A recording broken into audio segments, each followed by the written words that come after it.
వీధి చివర బడ్డీ కొట్టు. మనందరి లైఫ్స్లో చిన్నప్పుడు ఇంట్లో సామాన్లకు వెళ్ళే ఉంటాం కదా. ఇప్పుడంటే స్టైల్గా ఒక బ్యాగ్ వేసుకుని సూపర్ మార్కెట్స్కి వెళ్ళి ఎడాపెడ నచ్చింది కొనేస్తున్నాం. కానీ అప్పట్లో మన అమ్మలకి మనమే బ్లింకిట్, స్విగ్గీ మార్ట్ ఏం కావాలన్నా పరిగెట్టుకుంటూ వెళ్ళేది ఈ బడ్డీ కొట్టుకే. అమ్మ 5 రూపీస్ కాయిన్, 10 రూపీస్ నోటు ఇచ్చి మైదా పిండో శనగపప్పు తీసుకురాని కొట్టుకు పంపిస్తుంది.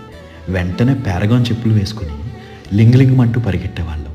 మధ్యలో ఎక్కడ మర్చిపోతామో అని అమ్మ చెప్పిన ఐటమ్స్ గుర్తు తెచ్చుకుంటూ వెళ్ళేవాళ్ళం.